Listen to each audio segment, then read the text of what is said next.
আমরা জেনারেলি আমাদের মধ্যে একটা কনফিউশন থাকে যে আমরা এরকম ভাবি যে যারা টপার হয় তারা হয়তো একটা রেগুলেটেড একটা রুটিন নিজেরা একদম হাতে রুটিন বানিয়ে এই সময় এটা করব ওই সময় ওটা করব প্রত্যেকটা দিন বা প্রত্যেক সোমবার প্রত্যেক মঙ্গলবার একই জিনিস ফলো করতে থাকে। আজকে রাতে ঘুমোতে যাচ্ছি, ঠিক আছে, তো ঘুমোতে যাওয়ার আগে আমি হয় আমার মাথার মধ্যে ভেবে নেব যে আমি পরের দিন কি করতে চলেছি, সকালে কি করব, দুপুরে কি করব, রাতে কি করব।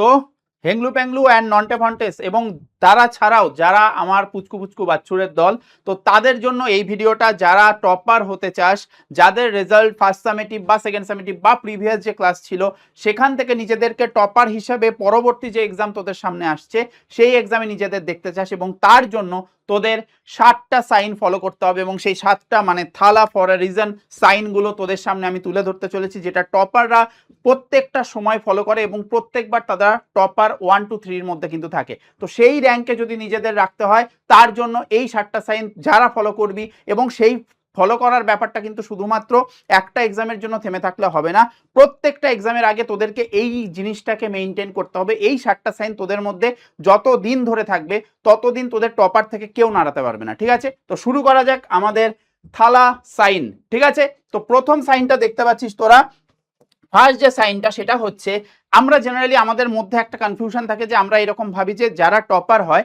তারা হয়তো একটা রেগুলেটেড একটা রুটিন নিজেরা একদম হাতে রুটিন বানিয়ে এই সময় এটা করব ওই সময় ওটা করব প্রত্যেকটা দিন বা প্রত্যেক সোমবার প্রত্যেক মঙ্গলবার একই জিনিস ফলো করতে থাকে, একটা টাইম রেঞ্জের মধ্যে একটা টাইম টেবিল বানিয়ে। এই জিনিসটা সবচেয়ে বড় ভুল, ঠিক আছে, সবচেয়ে বড় মিথ। কারণ আমরা যখন র্যাঙ্কার্সদের সাথে কথা বলি, টপারদের সাথে, তাদের সাথে গিয়ে বিভিন্ন রকম তারা কিভাবে প্রিপারেশন নিয়েছে এই জিনিসগুলো যখন তাদের সাথে গিয়ে আমরা আলোচনা করি, তারা কিন্তু প্রত্যেকের একটাই কথা যে তারা কোনো নির্দিষ্ট রুটিন ফলো করে কিন্তু কোনো সময় এক্সামের প্রিপারেশন নেয়নি, সেটা না কোনো মাধ্যমিক বা বোর্ড এক্সামের আগে, না কোনো আমাদের কিসের আগে, কোনো রকম সামেটিভ বা যে কোনো রকম টেস্ট এক্সামের আগে। তারা কিন্তু সব সময় এটাই বলেছে যে তারা কি করে, কোনো রকম নির্দিষ্ট রুটিন কিন্তু তারা ফলো করে না বেটা, ঠিক আছে। তাহলে তারা স্যার কিভাবে পড়ে, তারা নিজেদের মধ্যে একটা জিনিস ঠিক করে নেয়। ধর আমি আজকে রাতে ঘুমোতে যাচ্ছি, ঠিক আছে, তো ঘুমোতে যাওয়ার আগে আমি হয় আমার মাথার মধ্যে ভেবে নেব যে আমি পরের দিন কি করতে চলেছি, সকালে কি করব, দুপুরে কি করব, রাতে কি করব। যদি স্কুল থাকে তাহলে স্কুলের টাইমটা বাদে আমি আর তাছাড়া কি করব, ঠিক আছে। এই টাইমটা আমরা হয় ভেবে নেব, অথবা যদি নির্দিষ্ট নোটবুক থাকে তাহলে সেখানে লিখে নেবো যে হ্যাঁ আমরা আমাদের নেক্সট টার্গেট, পরের দিনের টার্গেট আমরা সকাল থেকে এইভাবে করব, যে এই সাবজেক্টটা সকালে উঠে আমি প্রথমে আগে অঙ্ক করব, ঠিক আছে। তারপর স্কুল যাওয়ার পর স্কুলে গিয়ে কিছু হয়তো জিনিসপত্র আমাদের পরবর্তী যে সকল টিউশন আছে বা পড়া আছে সেই রিলেটেড কিছু জিনিসপত্র স্কুলেও দেখলাম, লাইব্রেরিতে গিয়ে বসলাম, সেখানে গিয়ে কিছু জিনিস দেখলাম। এই জিনিসগুলো কিন্তু টপাররা করে, প্রত্যেকটা টপারদের দেখবি এই সাইনগুলো আছে। তাছাড়া আর কি করে, স্কুল থেকে আসার পর রেস্ট নেওয়ার পর যদি টিউশন থাকে তো ভালো, যদি টিউশন না থাকে, ঠিক আছে, তাহলে তারা কি করে যে হ্যাঁ এই সময় আমি হিস্ট্রিটা পড়বো, এই সময় আমি তারপরে আমি 15 মিনিট গ্যাপ নিয়ে আমি হয়তো লাইফ সায়েন্সটা পড়বো। তো এই রকম ভাবে কিন্তু সাজিয়ে নেয়। এবং আরও একটা জিনিস সেটা হচ্ছে তারা রাত জেগে পড়ার যে ব্যাপারটা বা ভোরে পড়ার ব্যাপারটা, এটাকে কিন্তু এক একটা টপারের ক্ষেত্রে এক এক রকম। তারা কেউ হয়তো প্রেফার করে রাত জেগে, যারা পড়তে পারে তারা রাত জেগে পড়ে, ঠিক আছে, বাট রাত জাগার একটা নিয়ম আছে, এমন না যে হ্যাঁ 3টে 4টে 5টা বেজে যাচ্ছে এই রকম না, হয়তো 2টো অবধি 1:30টা অবধি পড়লো তারপর ঘুমিয়ে পড়লো, তাহলে সে সকালে একটু লেটে উঠবে। বা যারা ভোরে ওঠে তাহলে কিন্তু তারা কিন্তু 12টার মধ্যে মোটামুটি ঘুমিয়ে যায়। তো এই জিনিসটা করে প্রত্যেকটা দিন। তোরা যদি টপার হতে চাস তোরা এই জিনিসটা মাথায় রাখবি যে আমাদের কি করতে হবে, যে দিন আসছে তার আগের দিন রাতে আমাদের একটা আইডিয়া নিয়ে রাখতে হবে যে আমি এই টার্গেট আমার পরের দিন আমি এগুলো ফলো করব। তো এটা হচ্ছে আমাদের ফার্স্ট পয়েন্ট, যেটা প্রত্যেকটা টপারের কিন্তু কোনো রকম নির্দিষ্ট রুটিন মেনে তারা পড়াশোনা করে না, ঠিক আছে।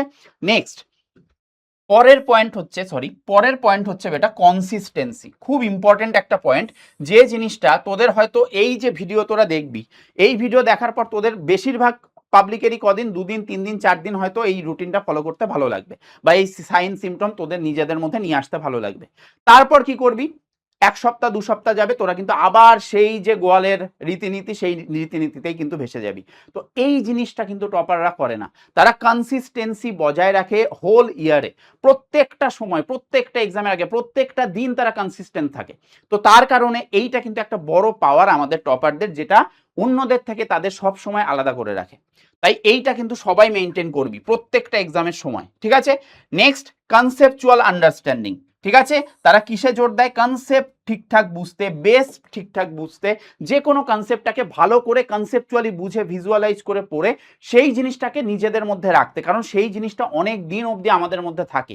ঠিক আছে, যদি কোনো কিছু মুখস্থ করিস আর সেই মুখস্থ করাটা যদি তুই বুঝে করিস তাহলে ঠিক আছে, যদি বুঝে না মানে বুঝলি না এদিকে মুখস্থ করে যাচ্ছিস, সেইটা কিন্তু তোদের বেশি টাইম অবধি কিন্তু তোদের মনে থাকবে না, এক্সামে গিয়েও কিন্তু তোরা ফেসে যাবি। কোশ্চেন যদি একটু এদিক ওদিক করে, আর এই জিনিসটা কিন্তু এখন প্রত্যেকটা স্কুলের প্রত্যেকটা সাবজেক্টের বা প্রত্যেকটা ক্লাসের কিন্তু একটা রীতিনীতি, কোশ্চেন কিন্তু কিছু না কিছু কোশ্চেন কিন্তু একটু ঘুরিয়ে দেয়, তো সেই জিনিসটাই কিন্তু ফেসে যাবি শুধু যদি মুখস্থ বিদ্যায় তোরা ভরসা করে পড়াশোনা করিস। নেক্সট 4 নম্বর পয়েন্ট বলছে, আরে ইয়ার 4 নম্বর পয়েন্ট বলছে সেটা হচ্ছে আমাদের ফুল বুক রিভিশন, এবং সেইটা কতদিন কতটা টাইম, মোটামুটি 2-3 বার তারা কিন্তু রিভিশন দিয়ে ফেলে। তারা প্রথমত সিলেবাস যতটা জলদি শেষ হয় সেটা করে, এবং তারপর এক্সাম আসার আগে প্রত্যেকটা সাবজেক্টে 2 থেকে 3 বার ফুল বুক রিভিশন, বা ধর সেকেন্ড সামেটিভের যে সিলেবাস আছে সেটা মানে পুরোটা, যে পুরো সিলেবাস সেটা কিন্তু তারা রিভিশন দেয়।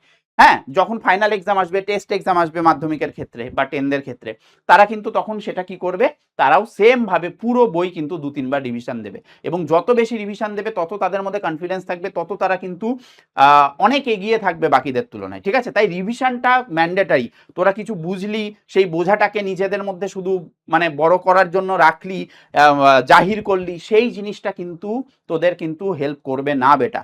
তাই সব সময় রিভিশনটা ম্যান্ডেটারি, সেটা প্রত্যেকটা ক্লাসের জন্য। আমি এটা যদি বড়রাও কোনো দেখে, কোনো বড় ক্লাসের স্টুডেন্টরা, তাদের ক্ষেত্রেও সেম, রিভিশনটা অবশ্যই দরকার।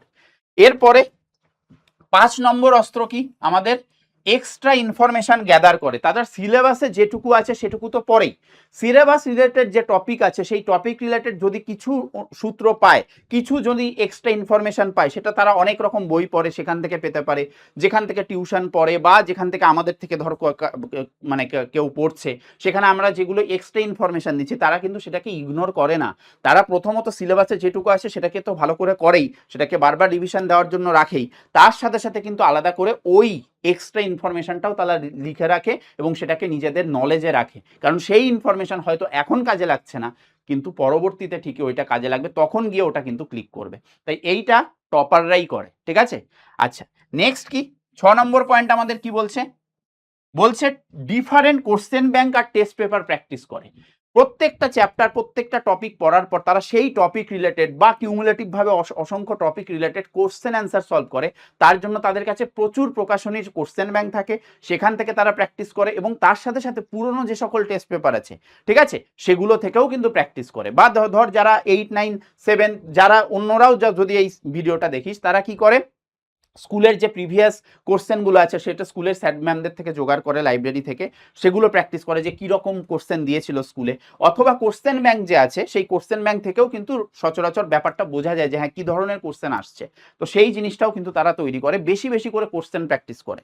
হ্যাঁ, আর লাস্ট যেটা আমাদের টপারদের একটা মূল অস্ত্র, হ্যাঁ, এবং সেটা শুধুমাত্র যেহেতু দেখ যখন একটা ব্রড এক্সাম হতে চলেছে পুরো পশ্চিমবঙ্গ জুড়ে, যেমন মাধ্যমিক এক্সাম, বোর্ডের এক্সাম, বা বিভিন্ন রকমের ধর বৃত্তি পরীক্ষা হয়, তো সেই সকল এক্সামে অনেকের মধ্যে তোকে হাইস্ট মানে র্যাঙ্কে থাকতে হবে, তো তার জন্য কি করতে হবে, বারবার করে মক টেস্ট দিতে হবে, এবং সেই মক টেস্ট অসংখ্য স্টুডেন্টরা দেয়, পুরো রাজ্যের অসংখ্য স্টুডেন্ট দেয়, তো সেইটা যদি দিস, ঠিক আছে, সেটা পেইড হতে পারে বিভিন্ন জায়গায়, আমাদের যারা ব্যাচে আছে তারা তো ব্যাচে মক টেস্ট নর্মালি পেয়ে যাচ্ছে, সেটা সাথে সাথেই পেয়ে যাচ্ছে, এবং প্রচুর মক টেস্ট নেওয়া হয়। ঠিক আছে, তাই মক টেস্ট টপাররা কিন্তু প্রচুর মক টেস্ট দেয়, বিশেষ করে এক্সামের আগে ওই এক্সামের সিলেবাস রিলেটেড মক টেস্টও কিন্তু তারা অন্তত 2 থেকে 3টে তারা ফুল মক টেস্ট দেবেই। ঠিক আছে, আর সাথে সাথে আরেকটা যে জিনিস ভাই, এইটা খুবই গুরুত্বপূর্ণ, এইটাকে ইগনোর করে এবং বাকিরা পিছিয়ে যায় টপারদের থেকে, সেটা হচ্ছে যে চ্যাপ্টার বা যে সাবজেক্টে ডায়াগ্রাম আছে, ছবি, ঠিক আছে, যেখানে ছবি চাইনি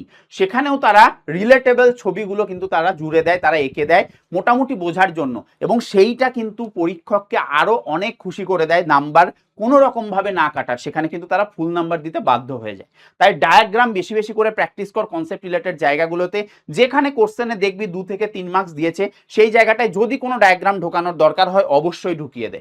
তো এই 7টা আমাদের থালা ফর এ রিজন, আমাদের 7টা সাইন যেটা টপাররা ফলো করে, এবং আশা করব এই ভিডিওটা দেখার পর যদি তোরা এই ব্যাপারগুলো ফলো করিস, তোদের মধ্যেও আমি যদি 10 জনকেও টপার বানাতে পারি, আমার এই ভিডিওটা সার্থক। কারা কারা এই 7টা রিজন 7টা সাইন নিজেদের মধ্যে আনতে চাস কমেন্ট সেকশনে কিন্তু অবশ্যই জানিয়ে যাস। ঠিক আছে, চলো টাটা, গরুর দল, বাই।